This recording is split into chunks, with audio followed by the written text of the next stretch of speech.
दोस्तों नमस्कार। 4PM गुजरात और दस्तक दोनों पर आप सबका बहुत बहुत स्वागत है। मैं हूं आपका दोस्त मयूर जानी।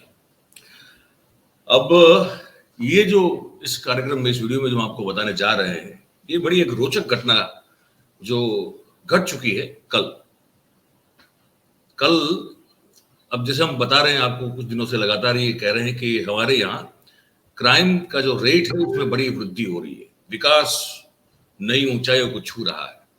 तो वो जो विकास छू रहा है तो उसमें क्राइम जो क्षेत्र है उसमें बहुत बढ़िया एक जंप हमको दिखाई दे रहा है। मतलब कि रॉकेट की स्पीड से क्राइम बढ़ता जा रहा है और सरेआम जो है दिन दहाड़े लूट कर लेना, खून कर लेना, छोराबाजी कर लेना, ये सब जो है आम होता जा रहा है, जो हम पहले आपको बता चुके हैं। इस घटना को जो हम बताने जा रहे हैं उससे पहले हम आपसे गुजारिश करते हैं कि अगर अभी से इस वीडियो का जो लिंक है इसको अगर शेयर कर दीजिए तो ज्यादा से ज्यादा लोग जो हैं उन तक हम पहुंच पाएंगे। और भाई लाइक भी कर दीजिए, इसमें क्या आपत्ति है फिर, है ना। और इस बात को जो बताने जा रहे हैं वो बात हमारे गुजरात के कच्छ से जुड़ी हुई है। कच्छ का एक बहुत ही हैपनिंग शहर है गांधीधाम। गांधीधाम जो है वो कंडला पोर्ट से बिल्कुल सटा हुआ है और ये यूं कहें तो उसमें कोई गलत बात नहीं होगी कि कच्छ की जो पूरी इकोनॉमी है, जिसका बहुत बड़ा रोल है गुजरात की इकोनॉमी में, वो जो है वो गांधीधाम से जुड़ा हुआ है। क्योंकि शिपिंग का पूरा बिजनेस, बहुत बड़े बड़े शिपिंग टाइकून्स की वहां पे ऑफिसेस हैं और भी बहुत सारी इंडस्ट्रीज जो है। जब भूकंप के बाद कच्छ को जो है नवसृजन जब किया जा रहा था तो वो एक बड़ा एक सेंटर जो है गांधीधाम और उसके आसपास के इलाके रहे हैं। तो करोड़पति लोगों का इलाका है, बहुत सारे अरबों खरबों करोड़पति लोग वहां पे रहते हैं। और जब इतने पैसे वाले लोग रहते हो तो काले धन का होना भी बहुत जरूरी होता है, उसके बिना चल नहीं सकता है। तो जब काला धन होता है तो फिर आंगड़िया पेढ़ी भी होती है जो कैश में आपसे कैश लेती है और आप कहे वहां पे पहुंचा देती है। तो ऐसी एक आंगड़िया पेढ़ी है, इसका नाम है, पीढ़ी का नाम है PM आंगड़िया। उसके वहां लगातार कुछ दिनों में दूसरी बार ये घटना हुई है कि लोग आए, बंदूक दिखाई और पैसा लेके चले गए और कोई खून खराबा नहीं, एक गोली भी नहीं चली, किसी ने कोई विरोध भी नहीं किया। और मजे की बात यह है कि कोई पैसा जिसका किसी का तो गया होगा, लेकिन वहां से भी कोई बातचीत हो नहीं रही है। और बताया जा रहा है कि 1,05,00,000 रुपया जो है वो कुछ चंद सेकंड में वो लोग आए, पिस्तौल दिखाई और लेके चले गए। हम इस पूरे मामले में बातचीत करने के लिए हमारे पुराने सहयोगी हैं, अभी भी आज इस वक्त भी सहयोगी है, क्योंकि वो 4PM गुजरात का जो कच्छ का प्रदेश है हाँ 4PM का रिप्रेजेंटेशन जो है वो करते हैं वहां से। जयेश शाह बहुत ही सीनियर जर्नलिस्ट है और हम उनको जोड़ के इस पूरे मुद्दे पर, क्योंकि वहीं स्थायी है कच्छ में काफी लंबे अरसे से, तो उन्हीं से ये जानने की बात, समझने की बात करते हैं, कोशिश करते हैं कि ये आखिरकार जो पूरा एक जोक सा लग रहा है, हालांकि क्राइम है लेकिन लगता है एक मजाक सा, ये है क्या पूरा मामला। जयेश, आपका बहुत बहुत स्वागत है 4PM गुजरात में। अब ये बताओ भाई कि ये क्या हुआ, पूरी अगर घटना बता दो हमारे दर्शकों को, उसके बाद फिर विस्तार से एनालिसिस करते हैं उसका। जी, ये पूरी वारदात कल हुई है, सोमवार को दोपहर को। वीक का ओपनिंग डे होता है मंडे, ठीक है। आंगड़िया पीढ़ी सैटरडे संडे क्लोज रहती है। आंगड़िया पीढ़ी का ये पहला दिन था वीक का। और दोपहर के टाइम पर जब सब लोग लंच ब्रेक पर घर में या ऑफिस में होते हैं, ट्रैफिक कम होता है, उसी दौरान 2 नंबर प्लेट बगैर की बाइक पर 4 लोग हेलमेट पहन कर आते हैं और गांधीधाम के एरिया में जो PM आंगड़िया है वहां पर जाकर, खन्ना मार्केट नाम का एक एरिया है, उसके सटा हुआ ये आंगड़िया पीढ़ी है, वहां पर वो जाते हैं और हवा में बंदूक लहराते हुए अंदर घुस जाते हैं और बताते हैं कि भैया जो भी है दे दो वरना ठोक देंगे आपको। और कुछ ही सेकंडों में पैसा भर के चले जाते हैं और यूं कहिए कि वो ओझल हो जाते हैं, गायब हो जाते हैं। ये घटना थी जिसमें 105 लाख माने 1,05,00,000 ले गए, ऐसी आधिकारिक पुलिस कंप्लेन हुई है। पुलिस अभी भी ढूंढ रही है। जो आपने वो क्लिप भेजा है CCTV वाला, वो भी जरा एक बार दिखा दें दर्शकों को। फिर बिल्कुल बिल्कुल दिखा दीजिए। ये आप देखिएगा, इस तरह से ये लूट हुई है। छोटी सी क्लिप है, जयेश भाई ने भेजी, वहां से देख लीजिए।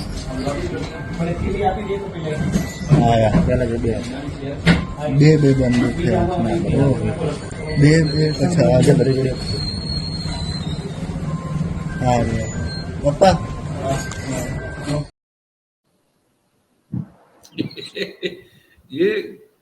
ये तो मुझे लगा कि मतलब बंदूक पिस्टल का जो है वो खजाना लेके आए थे, एक के बाद एक निकाल ही रहे और बड़ी चमकती हुई शानदार पिस्टल दिख रही थी। मतलब कि ये कुछ सवाल होते हैं मन में। फिर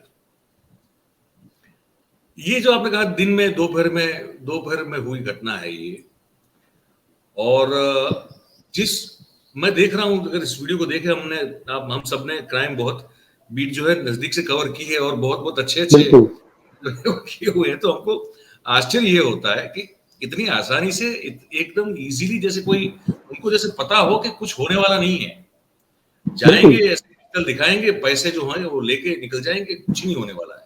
बड़े मतलब एक, या तो ये बहुत मंजे हुए क्रिमिनल हो सकते हैं जो ऐसी वारदात को 40-50 बार अंजाम दे चुके हो, तो नॉर्मल रह सकते हैं।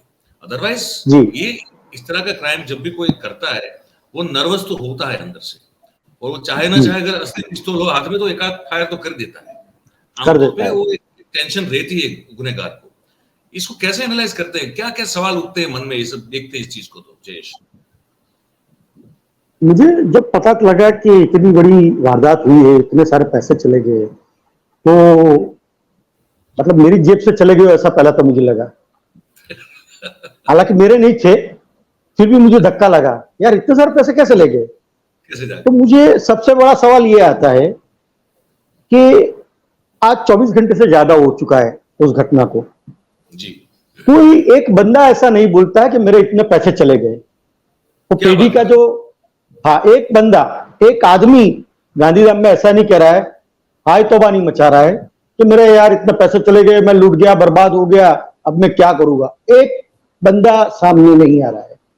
केवल प्रतीक ठक्कर नाम का पीएम आंगड़िया का जो ऑर्गेनाइजर है, संचालक है, उससे कंप्लेन की है और उसके कंप्लेन के आधार पर पुलिस काम कर रही है।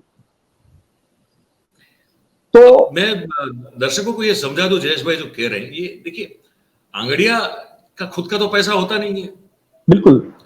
वहां तो कोई आके जमा करवा देता है कि भाई हमें फला शहर में हमारे फला व्यक्ति को ये इतना पैसा पहुंचाना है, यही तो होता है।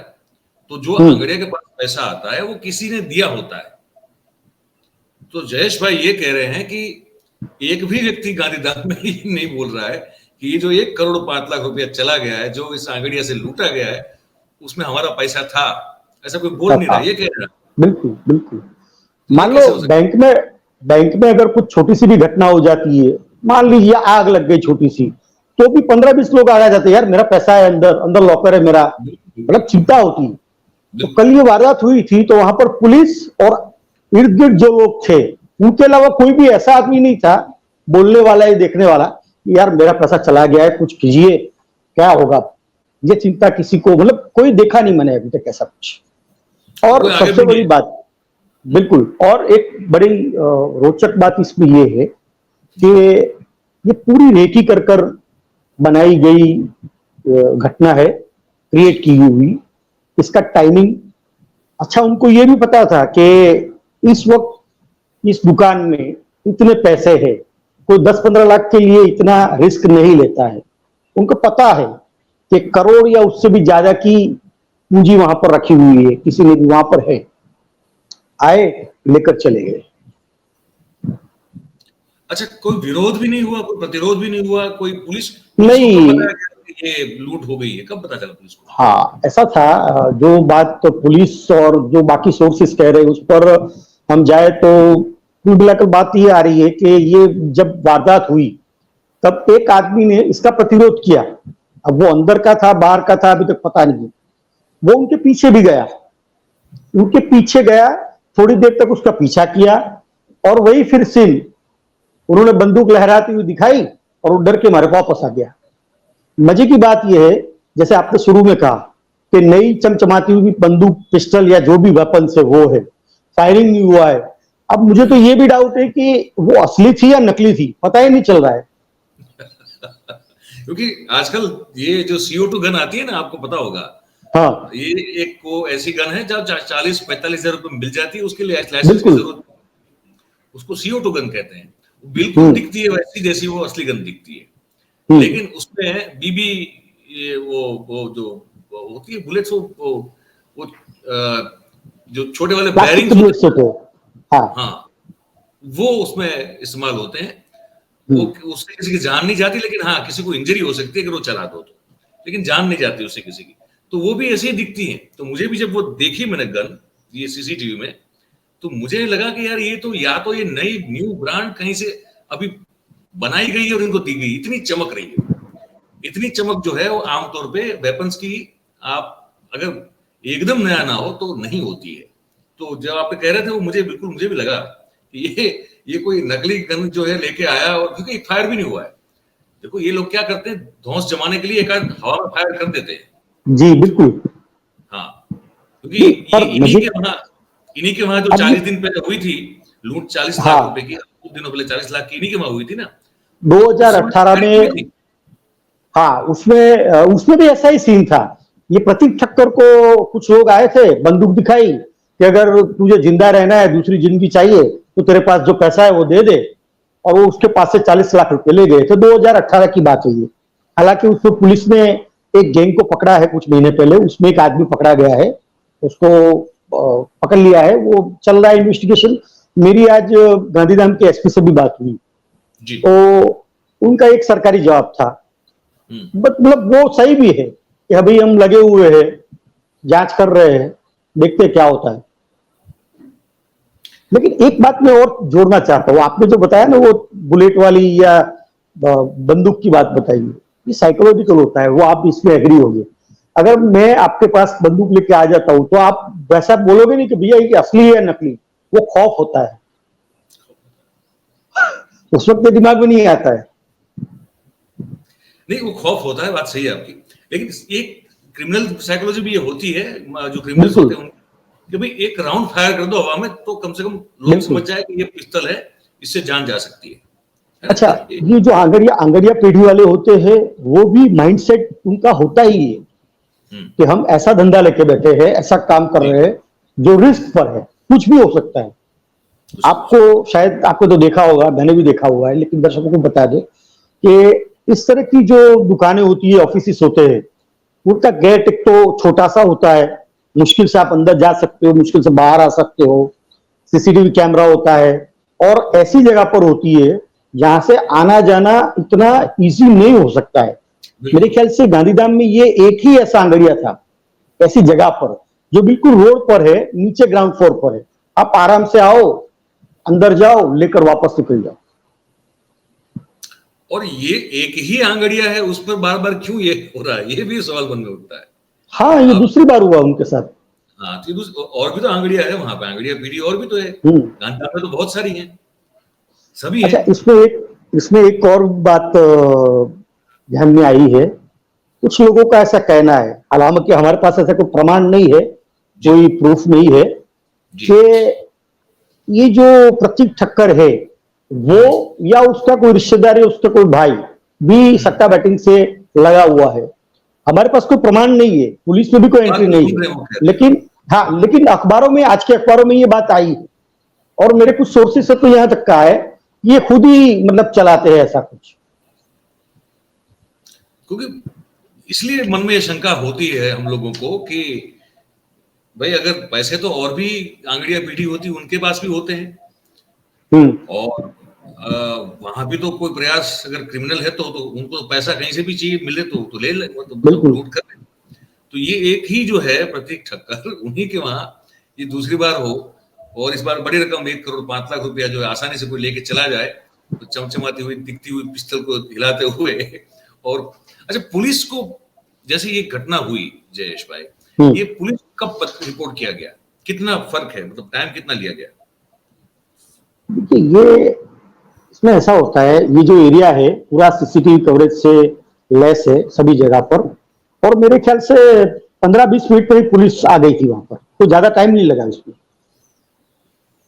अच्छा, क्योंकि पूरा बिजनेस एरिया है वहां पर, पूरा बिजनेस कम्युनिटी है पूरी वहां पर, तो ज्यादा कोई लगता नहीं है टाइम, पुलिस वाले होते ही उधर उधर चक्कर लगाते रहते हैं। तो और और इनका मजे कोई की आता बात पता मैंने, नहीं बिल्कुल अभी तक कुछ पता नहीं चला है, लेकिन मैंने जैसे आपको बताया ना, एक दो चीजें ऐसी है जो मतलब दिमाग में सेट नहीं हो रही है। आपको मैं बता दूं कि गांधीधाम की अभी लेटेस्ट सिचुएशन क्या है। जो यातायात के जो भी संसाधन है उसकी मैं बात बता रहा हूँ। मेन रोड पर एक सब ओवरब्रिज बन रहा है, उसकी वजह से शहर में ट्रैफिक की समस्या बड़ी ज्यादा है, बहुत ज्यादा है। ठीक मतलब है। लोग जब तक काम ना हो तब तक वहां पर जाते नहीं। मतलब ये जो पैसे लेने आए थे उनको पता था कि सुबह और शाम को ट्रैफिक होता है, इन्होंने जानबूझकर ऐसा समय लिया, लंच अवर्स, जहां पर कोई होता नहीं है, गर्मी भी ज्यादा हो रही है, वैसे भी लोग बाहर नहीं निकलते, ट्रैफिक भी कम था, रेकी अच्छी तरह से की थी। अंदर गए, पैसा लिया, निकले, और बाजू वाली एक सड़क से होते हुए सीधा हाईवे पर जो सर्विस रोड आता है वहां पर अप्रोच कर गए। पुलिस के पास वहां तक के फुटेज है, उसके बाद कुछ नहीं मिल रहा है। हो सकता है वो चार लोग जो दो बाइक पर आए थे उन्होंने बाइक कहीं छोड़ दी हो और दूसरे व्हीकल में चले गए हो, लेकिन वो जो दो बाइक अगर छोड़ भी दी हो तो वो अभी तक रिकवर नहीं हुई। अच्छा, वो रिकवर नहीं हुई है। हम्म। तो इस केस में जांच को लेकर कोई डेवलपमेंट नहीं है, जैसे कल था सीन वैसे ही आज है। ऑफिशियली हम ऐसा कह सकते हैं। इसमें क्या होता है अमर भाई कि कभी कुछ बातें ऐसी होती है, मतलब पुलिस वालों को पता होता है। देखो एक आप बात समझ लो, जो मोडस ऑपरेंडी होती है पुलिस वालों को, उनको पता होता है कि कौन सी गैंग है, कहाँ की है, कौन हो सकता है, कैसे हो सकता है। लेकिन मुझे ऐसा मानना है कि ऑपरेशन चल रहा है, इन्वेस्टिगेशन चल रही है, तो शायद इसलिए वो लोग न बता रहे हो, ऐसा भी हो सकता है। बिल्कुल, ये भी हो सकता है, ये क्योंकि जैसे मैं शुरुआत में कह रहा था, कार्यक्रम जब शुरू किया मैंने जयेश, तो ये कह रहा था कि जो गुनाह है, क्राइम है, उसका जो रेट है वो अब हमारे यहाँ मतलब अप्रत्याशित रूप से बढ़ता जा रहा है ना। ये जी। अब खून खराबा दिन दहाड़े हो रहा है, लूट बिल्कुल दिन दहाड़े हो रही है। और इसको लेकर अब गृह विभाग जो है हमारा, उनको तो बड़ी एक आपत्ति है, वो तकलीफ भी है, क्योंकि वो जब खबरें होती है, सब खबरें सब दिखाई जाती है, बताई जाती है, उस पर बात की जाती है, तो सवाल तो होते हैं खड़े उनकी काबिलियत पर, पुलिस की और गृह विभाग की, सबकी। तो ये तो होता ही है। तो अब एक चीज आखिर में ये पूछना चाहूंगा मैं, उसके बाद तो फिर ठीक है, मुझे लगता है हमने हर एक एंगल कवर कर लिया इस बातचीत में। एक आखिरी बात मुझे ये पूछना है कि लोगों को, ये पूरी घटना हो गई, लोग कुछ कुछ रिएक्शन है लोगों का वहां पे, इतनी बड़ी लूट। मैं वही तो बता रहा हूँ आपको, कि कोई बंदा, कोई एक आदमी, एक फैमिली, एक businessman, not a single person, कोई नहीं बता रहा है कि भैया इसको कुछ करो, मेरे पैसे चले गए, मेरा इतना नुकसान हुआ है, मेरी जिंदगी भर की कमाई चली गई है। कोई बोलने वाला नहीं है, कुछ भी, कुछ भी नहीं। पब्लिक का कोई कनेक्शन नहीं है इस घटना से।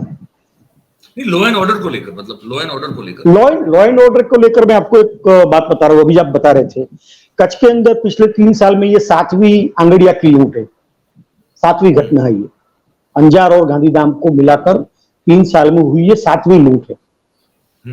और गांधीधाम की बात करें तो गांधीधाम एक इंडस्ट्रियल बिजनेस हब है, और यहाँ पर व्हाइट कॉलर से लेकर ऐसी घटनाओं, लॉ एंड ऑर्डर से रिलेटेड जो भी घटना होती है वो एक आम बात है। यहाँ पर खून खराबा, फायरिंग करना, किडनैपिंग करना गांधीधाम में होता रहता है। ये बहुत बड़ी बात नहीं है, यहाँ के लोगों को पता है और वो इसको सहजता से स्वीकार भी करते हैं। मैं आपको एक और बात जोड़ना चाहता हूँ। कुछ सालों पहले, आप समझिए कि 2005 से पहले की बात कर रहा हूँ, पूरा कच्छ जिला एक ही पुलिस महकमे में था, जिसका एक एसपी भूज बैठा करता था। फिर सरकार को ऐसा लगा कि यार बहुत बड़ा जिला है, तो इसको 2 भाग में क्यों न बांटा जाए, ताकि लॉ एंड ऑर्डर की सिचुएशन और अच्छी हो सके, और ज्यादा फोर्स मिल सके, ज्यादा कवरेज कर सके। तो पूर्व कच्छ नाम का एक पुलिस विभाग क्रिएट किया गया, उसका एक अलग से एसपी गांधीधाम में बैठता है। आप समझ रहे हो कि लॉ एंड ऑर्डर को लेकर सरकार चिंतित है, सेटअप भी किया हुआ है, लेकिन कंट्रोल में नहीं आ रहा है। कंट्रोल में नहीं आ रहा है। चलिए, आपने बड़ी अच्छी जानकारी दी जयेश भाई, और चीज को जो है बड़ी डिटेल से आपने इस पूरे किस्से को बताया हमारे दर्शकों के लिए। भाई आपका बहुत बहुत धन्यवाद। ऐसे ही बस, और बाकी हम उम्मीद करेंगे कि कुछ 4 PM के लिए कच्छ से आपकी रिपोर्ट वगैरह जो है आती रहे। ऐसी रिपोर्ट होता है कि आप को बिल्कुल काबिलियत भी है, क्षमता भी है कि कुछ ऐसी खबरें आप दिखाते हैं जो और बनाते हैं जो बहुत कम जर्नलिस्ट करते हैं। और हम ये भी बता दें दर्शकों की उनका खुद का अपना एक पोर्टल भी वहां पे चलता है। वो नाम क्या है उस पोर्टल का आपके? वेब न्यूज दुनिया। वेब न्यूज दुनिया। अगर आपको गुजराती में खबरें पढ़ने की इच्छा हो तो उस पोर्टल को भी आप बिल्कुल जाके उस पर आप सब्सक्राइब कर सकते हैं। तो वहां पे जयेश शाह ये पोर्टल भी खुद चलाते हैं और साथ में 4PM गुजरात के साथ भी वो हमारे साथ जुड़े हुए हैं और मेरे बहुत पुराने सहयोगी हैं। तो और लंबे अरसे से कच्छ में ही स्थायी हैं। तो ये जिला जो है वो पूरी उनकी एक्सपर्टीज के तले आता है। तो इसके बारे में जब बात करनी होती है तो हम इन्हीं से बात करते हैं। तो जयेश भाई, थैंक यू वेरी मच, आपने टाइम निकाला भाई। मिलते रहेंगे। शुक्रिया मयूर जी, शुक्रिया। Thank you. तो भाई ये हमारे सहयोगी जयेश शाह थे। जयेश शाह जो गांधीधाम भी काम कर चुके हैं, रह के भुज में अभी रहते हैं और पूरे जिले से और जिले की एक एक बातचीत से एक एक रग से वो बड़ी अच्छी तरह से वाकिफ है। तो उन्होंने जो कहा वो बड़ी एक समझने वाली सोचने वाली बात है कि इस तरह से ये जो लूट हुई है 1 करोड़ 5 लाख रुपए की लूट, उस लूट को लेकर जो सवाल उठ रहे थे वो हमने आपको बता दिए। आपके मन में अगर कोई इस बातचीत को सुनकर सवाल हो तो आप जो है नीचे जो कमेंट बॉक्स है उस पर आप जरूर कमेंट कीजिए, हमको बताइए कि आप क्या सोच रहे हैं इस खबर के बारे में, इस वीडियो के बारे में। और फिर भैया हम हमेशा कहते हैं कि अगर हमारी बात आपको अच्छी लगी हो, ये कार्यक्रम अच्छा लगता हो, तो इसको लाइक जरूर करें और शेयर करें हो सके उतना, और सब्सक्राइब अगर नहीं किया है तो कर लीजिए भाई, और अपने आसपास के लोगों पे करवाइए। बात जो है वो ज्यादा से ज्यादा लोगों तक हम पहुंचाने में समर्थ रहें आप सबके सहयोग से। आप सबका बहुत बहुत धन्यवाद। Thank you very much. नमस्कार।